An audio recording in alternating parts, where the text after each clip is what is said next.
Public ಟೈಮ್ಸ್ಗೆ ಸ್ವಾಗತ. ಅದು ಗೊಡ್ಡೆಮ್ಮಿ. ಇದು ಒಂದು ಕರಕಟ್ಟ ಗೂಟ ಐತ್ರಿ ನಮ್ಮ ಊರಾಗ. ಇಲ್ಲೊಂದು ಐತಿ ಕರಕಟ್ಟ ಗೂಟ ನಮ್ಮ ಊರಾಗ. ಲೋಕಸಭಾ ಸದಸ್ಯ 5 ಬಾರಿ ಶಾಸಕರನ್ನ ಭಾಷಣ ಮಾಡ್ತಾರೆ. ಇವ್ರ ಯೋಗ್ಯತೆನ, ಇವ್ರ ಗಣತನೆ ಗೌರವನ ಆಯ್ತು. ನೀ ಸೇರಿದ್ದ, ನಿಮ್ಮ ಮಾವು ಸೇರಿದ್ದ, ನಿಮ್ಮ ಅಪ್ಪ ಸೇರಿದ್ದ, ಟಿಪ್ಪು ಸುಲ್ತಾನ್ ಹಿಡ್ಕೊಂಡ್ಬಂದು ನೀನು ಸೇರಿಸಿದ್ದ. ಮತ್ತೊಂದು ಕರಗಟ್ಟ ಊಟ. ಇಲ್ಲೊಂದು ಗೊಡ್ಡೆಯಲ್ಲಿ ಒದರುತ್ತದ, ಇಲ್ಲೊಂದು ಗೊಡ್ಡೆಮ್ಮೆ ಐತಿ. ಗೊಡ್ಡೆಮ್ಮೆ ಅಂದ್ರೆ ಗೊತ್ತಲ್ಲ, ಗೊತ್ತದನ್ನ ಗೊಡ್ಡೆಮ್ಮೆ ಅಂದ್ರೆ ಏನಂತ ಹೇಳ ಬಿಡಿಸಿ ಬೇಡ.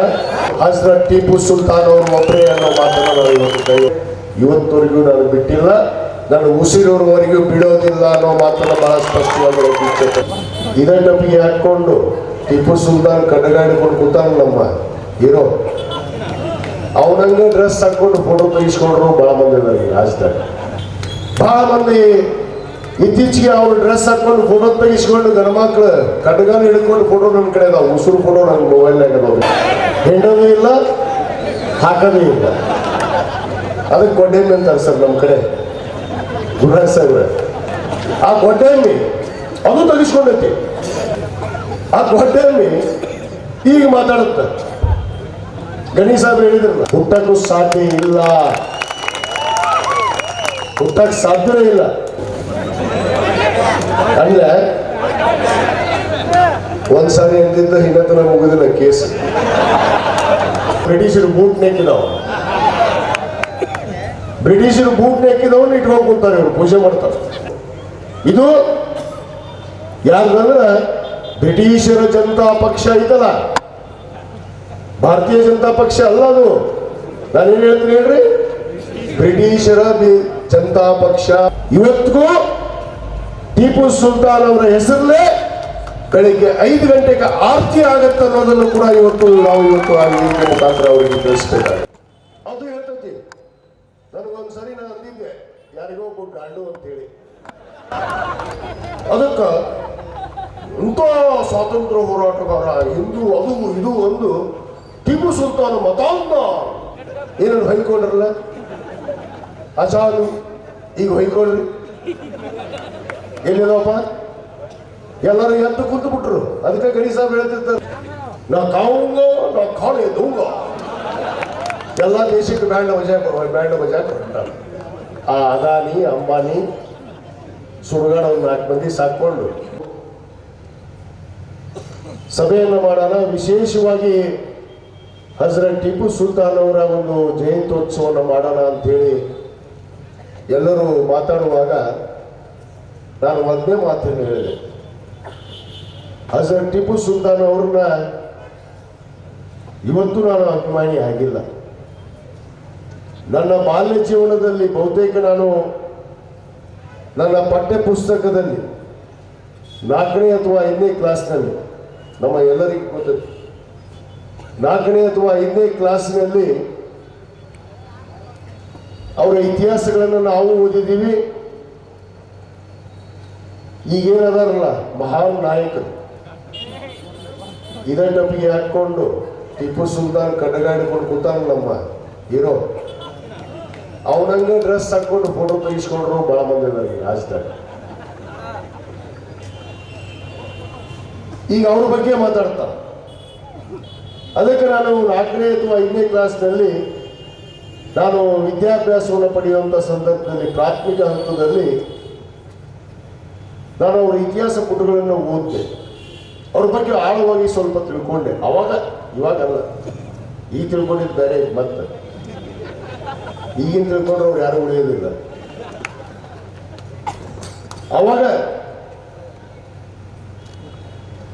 ಅವತ್ತೇ ನಾನು ನಿರ್ಧಾರ ಮಾಡಿದೆ ನನ್ನ ಮನಸ್ಸಲ್ಲಿ, ವೀರ ಧೀರ ದಿಟ್ಟ ಹೋರಾಟಗಾರ ಈ ಭೂಮಿ ಮೇಲೆ ಯಾರಾದ್ರೂ ಒಬ್ರು ಜನಿಸಿದ್ರ ಅದು ಹಜರತ್ ಟಿಪ್ಪು ಸುಲ್ತಾನ್ ಅವರು ಒಬ್ಬರೇ ಅನ್ನೋ ಮಾತನ್ನು ನಾವು ಇವತ್ತು ಕೈ ಎತ್ತಿ ಹೇಳಕ್ಕೆ ಇಷ್ಟಪಡ್ತೇವೆ. ಅಂತ ವೀರನ ದೇಶದಲ್ಲಿ ಭಾರತ ದೇಶ ಭಾರತ ದೇಶದ ಸ್ವಾತಂತ್ರ್ಯಕ್ಕಾಗಿ ಇವತ್ತು ಜೀವವನ್ನೇ ತ್ಯಾಗ ಮಾಡಿದಂತ ಅಂತ ಧೀರ ಇವತ್ತು ಒಂದು ದಿನ ಇದ್ದರೆ ಸಾಕು, 100 ದಿನ ಬದುಕಿಯನ್ನು ಬಾಳ ಮಾಡೋದ್ರಿಂದ ಬೇಡ ಅಂತೇಳಿ ಅಂತ ಧೀರನ ಅನಿವಾರ್ಯಾಗಿ ಅಭಿಮಾನಿ ಒಂದು ಕಡೆ, ಅವರ ಅನಿವಾರ್ಯಾಗಿ ಅವರ ಫಾಲೋವರ್ ಆಗಿ ನಾನು ಅಂದು ನಿಂತರ ಮೇಲೆ ಇವತ್ತವರೆಗೂ ನಾನು ಬಿಟ್ಟಿಲ್ಲ, ನಾನು ಉಸಿರೋವರೆಗೂ ಬಿಡೋದಿಲ್ಲ ಅನ್ನೋ ಮಾತನ್ನು ಬಹಳ ಸ್ಪಷ್ಟವಾಗಿ ಇಚ್ಛೆ ಪಡ್ತೀನಿ. ಯಾಕಂದ್ರೆ ಬಹಳ ಮಂದಿ ಇತ್ತೀಚೆಗೆ ಅವ್ರು ಡ್ರೆಸ್ ಹಾಕೊಂಡು ಫೋಟೋ ತೆಗಿಸ್ಕೊಂಡು ಗಣಮಕ್ಳು ಕಡ್ಗಾನ ಹಿಡ್ಕೊಂಡು ಫೋಟೋ ನನ್ನ ಕಡೆ ಅದಾವ, ಉಸುರು ಫೋಟೋ ನನ್ನ ಮೊಬೈಲ್ನಾಗ ಅದಾವ, ಬೇಕಾದ್ರೆ ಇಟ್ಟೀನಿ. ಸಾಮಾನ್ಯ ಈ ರಾಜ್ಯದ ಮುಖ್ಯಮಂತ್ರಿಗಳು, ಹಿಂದಿನ ಮುಖ್ಯಮಂತ್ರಿಗಳು ಅವ್ರ ಫೋಟೋನು ಐತಿ. ಇಲ್ಲೊಂದು ಗೊಡ್ಡೆಯಲ್ಲಿ ಒದರುತ್ತದ, ಇಲ್ಲೊಂದು ಗೊಡ್ಡೆಮ್ಮೆ ಐತಿ.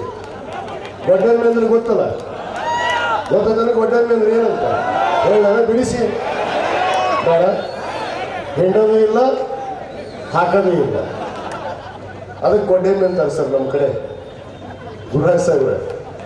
ಆ ಗೊಡ್ಡೆಮ್ಮೆ ಅದು ತೆಗಿಸ್ಕೊಂಡೈತಿ, ನನ್ನ ಕಡೆ ಅದು ಫೋಟೋ ಸಿಗ್ತೈತಿ. ಆ ಗೊಡ್ಡೆಮ್ಮೆ ಈಗ ಮಾತಾಡುತ್ತೆ. ಗಣೇಶ್ ಸಾಹೇಬ್ ಹೇಳಿದ್ರಲ್ಲ, ಆ ಭಾಷೆ ನನಗೂ ಯೂಸ್ ಮಾಡಕ್ಕೆ ಆಗಲ್ಲ. ನಾವು ಲೋಕಾರೂಢಿ ಒಳಗೆ ದಿವಸ ಮಾತಾಡ್ತೀವಿ ದೋಸ್ತರಿಗೆ ಯಾರಿಗಿರ. ಆದ್ರೆ ಈ ದೇಶ ಕಂಡ ಒಬ್ಬ ಧೀರ ಸೂರ ಯಾರು ಹುಟ್ಟೇ ಇಲ್ಲ ಬಿಡ ಅಂತ ಧೀರ ಸೂರ ಹುಟ್ಟಕ್ಕೂ ಸಾಧ್ಯ ಇಲ್ಲ, ಹುಟ್ಟಕ್ಕೆ ಸಾಧ್ಯವೇ ಇಲ್ಲ. ಇಲ್ಲಲ್ಲ ಇವ ಮತ್ತೇನು ಅನ್ಬೇಕು ಇವಾಗ ಅಲ್ಲ. ಒಂದ್ಸಾರಿ ಎಂದಿದ್ದ ಇನ್ನತನ ಮುಗುದಿಲ್ಲ ಕೇಸ್.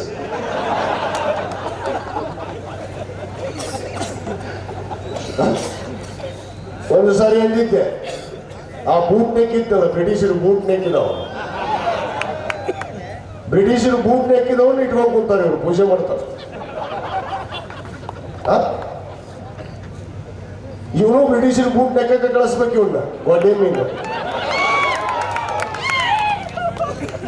ಏನು ಬೇಕಲ್ರಿ ಅದು? ಯಾರು ಕೇಳ್ತಾರ? ಇವರು ಏನು ದೊಡ್ಡ ಸ್ಕೀಮ್ ಮಾಡಿದ್ರೆ ನಾನು 2 ಬಾರಿ ಲೋಕಸಭಾ ಸದಸ್ಯ, 5 ಬಾರಿ ಶಾಸಕ ಅಂತ ಭಾಷಣ ಮಾಡ್ತಾರೆ. ಇವ್ರ ಯೋಗ್ಯತೆನ, ಇವ್ರ ಗಣತಿಗೆ ಗೌರವನ ಇದು. ಇದು ಯಾರ್ದಂದ್ರೆ ಬ್ರಿಟಿಷರ ಜನತಾ ಪಕ್ಷ ಐತಲ್ಲ, ಭಾರತೀಯ ಜನತಾ ಪಕ್ಷ ಅಲ್ಲ ಅದು. ನಾನೇನು ಹೇಳ್ತೀನಿ ಹೇಳ್ರಿ, ಬ್ರಿಟಿಷರ ಜನತಾ ಪಕ್ಷ ಅವರು ಮಾತಾಡುವಂತ ಮಾತುಗಳು. ಅದೇ ಹೇಳಿರಲ್ಲ, ಒಂದು ಸುಳ್ಳನ್ನು 100 ಸಾರಿ ಹೇಳ್ಬಿಡುದು. ಏನ್ ಟಿಪ್ಪು ಸುಲ್ತಾನ್ ಅವ್ರ ಬಗ್ಗೆ ಮಾತಾಡುವಂಥದ್ದು? ಏನು ಅರ್ಹತೆ ಇದೆ ಇವರಿಗೆ ಮಾತಾಡೋದು? ಅವರಿಗೆ ಮತಾಂಧ ಅಂತಾರ, ಹಿಂದೂ ವಿರೋಧಿಗಳು ಅಂದ್ರು, ದೇವಸ್ಥಾನವನ್ನು ಒಡೆದು ಹಾಕಿದ್ರು ಅಂದ್ರು. ಯಾರಪ್ಪ ಶೃಂಗೇರಿ ದೇವಸ್ಥಾನವನ್ನ ರಕ್ಷಣೆ ಮಾಡಿ ಒಳ್ಳೆ ಆ ದೇವಸ್ಥಾನವನ್ನು ನಿರ್ಮಾಣ ಮಾಡಿ ಆ ಭೂಮಿಯನ್ನ ದಾನ ಮಾಡೋದಷ್ಟೇ ಅಲ್ಲ, ಇವತ್ತಿಗೂ ಟಿಪ್ಪು ಸುಲ್ತಾನ್ ಅವರ ಹೆಸರಲ್ಲೇ ಬೆಳಿಗ್ಗೆ 5 ಗಂಟೆಗೆ ಆರತಿ ಆಗತ್ತೆ ಅನ್ನೋದನ್ನು ಕೂಡ ನಾವು ಇವತ್ತು ಆ ವೇದಿಕೆ ಮುಖಾಂತರ ಅವರಿಗೆ ತಿಳಿಸ್ಬೇಕಾಗುತ್ತೆ. ಯಾಕಾಗತ್ತಪ್ಪ? ಶೃಂಗೇರಿ ಒಳಗೆ ಶಾರದಾ ಮಾತೆ, ವಿದ್ಯಾದೇವತೆ ಅಂತ ಹೇಳ್ತೀವಿ ನಾವು, ಶಾರದಾ ಮಾತೆ. ಯಾಕಾಗತ್ತೆ? ಅದನ್ನು ರಕ್ಷಣೆ ಮಾಡಿದ್ರು ಅಂತೇಳಿ. ಇದಕ್ಕೆ ತಾನೇ ನಮ್ಮ ಟಿ ಗುರುರಾಜ್ ಅವರು ಹೇಳಿದ್ರಲ್ಲ, ಬರ್ರಿ ನನ್ನ ಜೊತೆಗೆ ದೊಡ್ಡಬಳ್ಳಾಪುರ ಕರ್ಕೊಂಡು ಹೋಗ್ತೀನಿ ಅವರ ಅರಮನೆ, ಅಲ್ಲಿ ಯಾರ್ಯಾರು ದೇವಸ್ಥಾನ ಅದನ್ನು ಒಳಗೆ ತೋರಿಸ್ತೀವಿ. ನಾನು ಆಕಸ್ಮಿಕ ಮೊನ್ನೆ ಒಮ್ಮೆ ಹೋಗಿದ್ದೆ ಸರ್. ಅಲ್ಲಿ ಹೋದಾಗ ರೋಡ್ನಾಗ ಹೈದರಾಬಾದ್ ಹೋಗಿ ಬರ್ತಿದ್ದೆ, ಬೈ ರೋಡ್ ಬರೋ ಹೊತ್ತಿನಾಗ ನಿಲ್ಲಿಸಿದೆ ಗಾಡಿ ಹೈವೇ ಮೇಲೆ. ಇದೇನು ಮರ ಕೋಟೆ ಯಾರ್ದು ಅಂತ ನಾನು ನೋಡಿದ್ದೀನಿ. ಇದು ಟಿಪ್ಪು ಸುಲ್ತಾನ್ ಅವ್ರದ್ದು ಇದು ಕೂಡ ಎಳ್ನೀರು ಕೊಚ್ಚಾವ್ ಕೇಳಿದೆ ನಾನು, ಏನೇನಿತ್ತು ಅಂತ ಅಂದೆ. ಸರ್ ಭಾರಿ ದೇವಸ್ಥಾನ ಸರ್ ಒಳಗೆ ಅಲ್ಲ. ಅದೇ ಹೇಳಿದ್ರೆ ಶ್ರೀ ರಂಗನಾಥ ಸ್ವಾಮಿದು, ಆಮೇಲೆ ಇನ್ನೊಂದು ಯಾವುದೋ ದೇವಸ್ಥಾನ ಹೇಳಿದ್ರೆ ಸರ್, ನರಸಿಂಹಸ್ವಾಮಿ ದೇವಸ್ಥಾನ. ಇದು ಟಿಪ್ಪು ಸುಲ್ತಾನ್ ಅವರ ಅರಮನೆಯಲ್ಲಿ ಇರುವಂಥ ದೇವಸ್ಥಾನಗಳು. ಅವ್ರ ಬಗ್ಗೆ ಹಿಂದೂ ವಿರೋಧಿ ಮತಾಂಧ. ಇಲ್ಲೊಂದೈತಿ ಕರಕಟ್ಟ ಗೂಟ ನಮ್ಮೂರಾಗ, ಅದು ಗೊಡ್ಡೆಮ್ಮಿ, ಇದು ಒಂದು ಕರಕಟ್ಟ ಗೂಟ ಐತ್ರಿ ನಮ್ಮೂರಾಗ. ಅದು ಹೇಳ್ತೈತಿ. ನನಗೊಂದ್ಸರಿ ನಾನು ಅಂದಿದ್ದೆ ಯಾರಿಗೋ ಒಬ್ಬ ಗಂಡು ಅಂತೇಳಿ, ಅದಕ್ಕ ಇಂಥ ಸ್ವಾತಂತ್ರ್ಯ ಹೋರಾಟಗಾರ ಹಿಂದೂ ಅದು ಇದು ಒಂದು ಟಿಪ್ಪು ಸುಲ್ತಾನ ಮತಾಂಧ. ಯಾರು ನಿಮ್ಮ ಮನೆಗೆ ಆಗಿತ್ತಾರ ಮತಾಂಧ? ನೀ ಸೇರಿದ್ದ, ನಿಮ್ಮ ಅವು ಸೇರಿದ್ದ, ನಿಮ್ಮ ಅಪ್ಪ ಸೇರಿದ್ದ? ಟಿಪ್ಪು ಸುಲ್ತಾನ ಹಿಡ್ಕೊಂಡ್ಬಂದು ನೀನು ಸೇರಿಸಿದ್ದ ಮತಾಂಧ ಕರಗಟ್ಟ ಊಟ ಮತಾಂಧ. ಅದಕ್ಕೆ ಇವ್ರಿಗೆ ಧರ್ಮದ ಆಧಾರದ ಮೇಲೆ ಮಾತಾಡಲಿಲ್ಲ ಅಂದ್ರೆ ಇವ್ರಿಗೆ ನೀತಿ ಬರುವುದಿಲ್ಲ. ಹಿಜಾಬು, ಹಲಾಲ್ ಕಟ್ಟು, ಜಟಕ ಏನೇನು ಹೊಯ್ಕೊಂಡ್ರಲ್ಲ, ಅಜಾನು ಈಗ ಹೊಯ್ಕೊಳ್ರಿ. ಎಲ್ಲಿದವಪ್ಪ ಎಲ್ಲರೂ ಎದ್ದು ಕುಂತು ಬಿಟ್ರು. ಅದಕ್ಕೆ ಗಣೇಶ ಹೇಳ್ತಿರ್ತಾರೆ, ನೀವು ಯಾವ್ಯಾವ್ದ್ರ ಬಗ್ಗೆ ಜಾಸ್ತಿ ಮಾತಾಡ್ತೀರ ಅದ್ರ ಬಗ್ಗೆ ಜನಾಂಗ ಎದ್ದು ಕುಂದಿರುತ್ತೆ, ಜನಾಂಗ ಅರ್ಥ ಮಾಡ್ಕೊಳುತ್ತ, ಜನಾಂಗ ಸುಮ್ ಕೂಡೋದಿಲ್ಲ. ಇದು ನಿಮ್ಮ ಅಪ್ಪನ ಮನೆ ದೇಶ ಅಷ್ಟೇ ಅಲ್ಲ, ಎಲ್ಲ ನಮ್ಮ ಅಪ್ಪದೇ ಮನೆ, ನಮ್ಮ ಅಪ್ಪನ ಮನೆ, ಎಲ್ಲರ ಮನೆ ಅಪ್ಪನ ಮನೆ ದೇಶ. ಇದು ಭಾರತ ದೇಶ. ಇವ್ರು ಅಪ್ಪನ ಮನೆ ದೇಶ ಅನ್ಕೊಂಡ್ಬಿಟ್ರೆ ಇವರು ಭಾರತೀಯ ಬ್ರಿಟಿಷ್ ಜನತಾ ಪಕ್ಷ. ನೀವು ಯಾವಾಗ ಹುಡ್ತೀರಿ, ಯಾವಾಗ ನಿಮ್ಮ ಪಕ್ಷ ಆಗೈತಿ, ಅದು ಇತಿಹಾಸ ನಮ್ಮ ಕಡೆ ಐತಿ. 1885ರಲ್ಲಿ ಸ್ವಾತಂತ್ರ್ಯಕ್ಕಾಗಿ ಒಂದು ಸಂಘಟನೆ ಆಗಿದ್ದು ಕಾಂಗ್ರೆಸ್ ಪಕ್ಷ. ನಿಮ್ದು ಯಾವಾಗ ಹುಟ್ಟಿತಪ್ಪ? ಯಾವಾಗ ಹುಟ್ಟಿತಪ್ಪ ಗೊತ್ತದ? ಸ್ವಾತಂತ್ರ್ಯ ಸಿಕ್ಕಿಂದ ಎಲ್ಲ ಮಾಡಿಂದ, ಎಲ್ಲರೂ ಊಟ ತಿನ್ನಕ್ ಹಾಕಿಂದ. ಈಗ ನಾ ಹೇಳ್ತಾರೆ ನಾನು ಊಟ ಹಾಕಕತ್ತೀನಿ ಅಂತ ಒಬ್ಬ ಅಲ್ಲೇ ಬೋದಲ್ಲ ಡೆಲ್ಲಿಗೆ, ನಾ खाऊंगा ना खाने दूंगा, फिर क्या कहते हैं?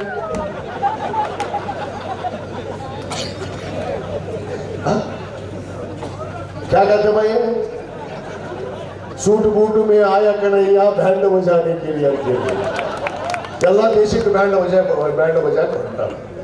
ಆ ಅದಾನಿ ಅಂಬಾನಿ ಸುಡುಗಾಡ ಒಂದು 4 ಮಂದಿ ಸಾಕೊಂಡು ಮತ್ತು 8,500 ಕೋಟಿ ರೂಪಾಯಿದ್ದು ವಿಶೇಷ ವಿಮಾನದಲ್ಲಿ ಹೋಗ್ತಾರಂತೀವಿ.